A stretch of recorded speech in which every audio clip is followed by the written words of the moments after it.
In high-conflict separation cases, parental alienation is very common. A malignant narcissist may start to alienate a child long before they plan to leave a relationship. Although it is a complicated topic and each case needs to be individually assessed, there are signs in both children and the offending parent before, during, and after separation that can point to parental alienation. 17 signs or tactics of offending parent and 8 signs of a child are covered in this video. The sooner parental alienation is detected, the less damage will be done and the greater the success of reversing the effects. This is video number 3 in a 5-part series on parental alienation. See the description of this video for links to the other videos.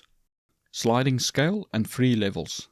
Just like narcissism, parental alienation is on a sliding scale. However, to make it easier to deal with, Dr. Gardner divided it into 3 levels. Some believe it is oversimplified, yet, despite its shortcomings, it is still an effective model to help understand the actions of the offending parent. Mild cases. In mild cases, the offending parent does talk negatively about the other parent to the child and project their emotions about the other parent onto the child. However, visitation is not seriously affected and arguing in front of a child is rare. The parents are normally able to co-parent without too much difficulty.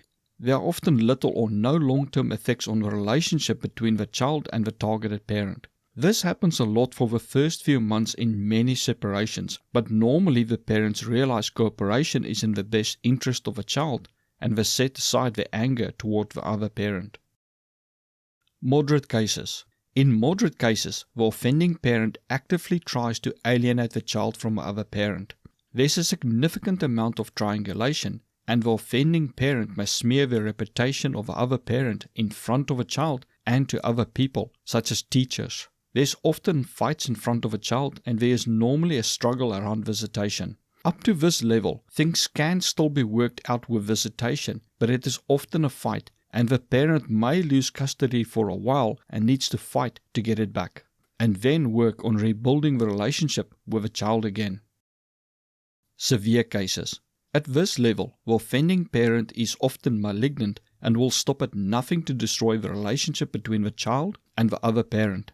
They make it their agenda and will lie, make false accusations, use smear campaigns, fabricate false evidence, hire people to intimidate the other parent, set traps for the other parent, and more to not only ruin the child-parent relationship, but also the other parent. If successful, they will often get the child to hate the other parent so much that they never want to see the other parent again, and start to believe the lies that the parent was bad to them or abused them as they grew up, even if they had a wonderful relationship with the parent. The child frequently is adamant about their hatred toward the parent and may even run away if forced to have visitation with a targeted parent, which the offending parent may instigate by suggesting the child run away and that they will pick them up at an agreed place. The child may never see the other parent again or only decades later. At this level, the offending parent will often refuse to even adhere to court orders, and in many cases, the child may need to legally be removed from the offending parent for the alienation and the abuse to stop and to allow the targeted parent to rebuild the relationship with the child. 17 common alienation behaviors. Amy Baker, a developmental psychologist, has identified 17 common alienation behaviors. The offending parent may do some or all of these behaviors, and to varying degrees.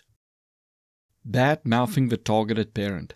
The offender will say negative things about the other parent to the child and other people. Any negative traits or habits, such as overdrinking, unemployment, medical or mental conditions, and so on, will be blown out of proportion and given as a reason or proof why the targeted parent is a bad person. People will frequently start to act strangely around the targeted parent or avoid them completely. The offending parent may on purpose not help the child with homework or projects so that the other parent looks bad if the other parent mostly communicates with the teachers. Limit contact. The offending parent will interfere with visitation rights, which could be by saying to the targeted parent that the child is sick, and then saying to the child that the other parent did not want them to visit. They may schedule doctor or dentist appointments or other activities or even vacations on the visitation dates of the other parent. They may ignore visitation agreements and even court orders. They can manipulate the child to say that they don't want to visit the other parent, and then use that as an excuse or argument to get visitation or custody changed. Or they may make false allegations of abuse and file bogus charges. They may lie to the targeted parent about times, dates, or places of events of a child, so that the targeted parent does not show up. The child is then told that the other parent does not love him, and the fact that the targeted parent did not show up is used as proof. Interfering with communication. The offending parent will try to cut all communication with a targeted parent from a child. They may hide or destroy letters and cards received from the other parent, as well as those that the child wants to send. They may block the child's phone from making or receiving calls to the other parent, or take their phone away. They may lie or make up excuses so that the other parent and child do not talk if the other parent calls. They may sit next to the child or near them and listen in on the conversation. They may sabotage phones or not pay bills so that the phone service is cut off, or may change their phone number and not give it to the other parent. Interfering with symbolic communication.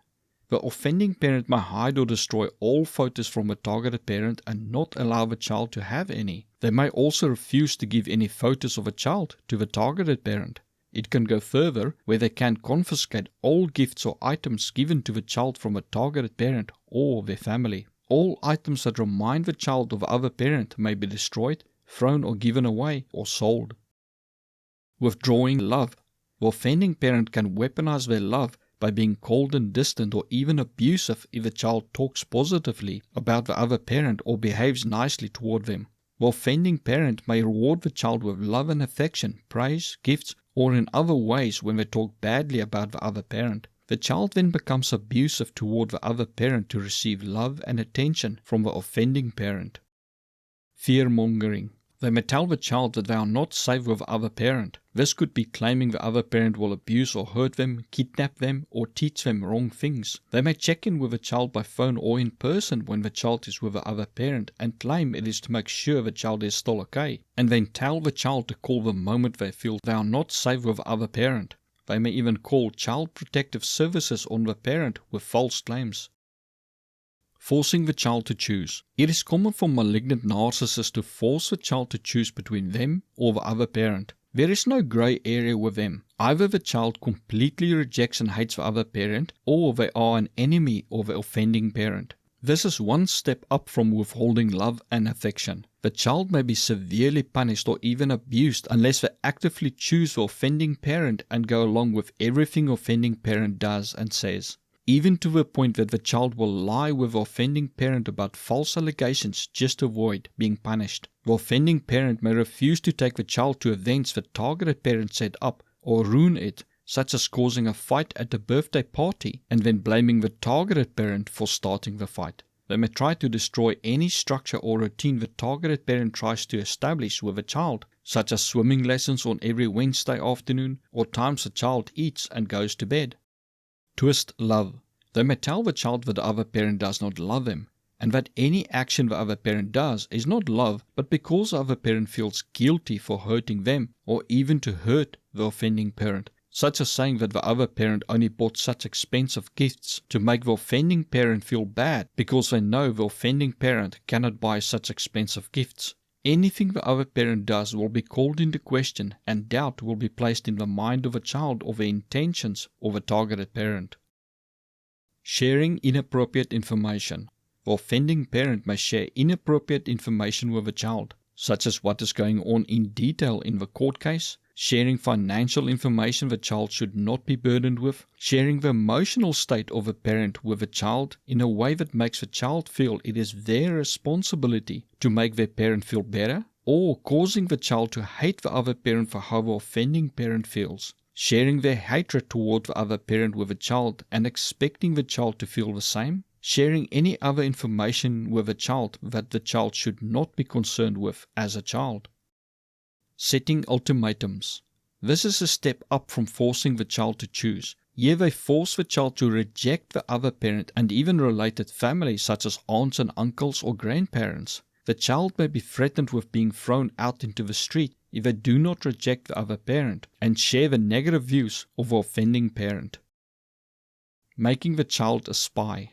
The child is often asked to report back on the habits of a targeted parent, such as alcohol consumption, what they ate for every meal, what they did, where they went, who the parent met and talked to, and more. This goes beyond normal interest, as the information is often twisted and used against the targeted parent, such as claiming the targeted parent is an alcoholic, or is neglecting the child because they did work at home when the child was there, or because they had one beer at home.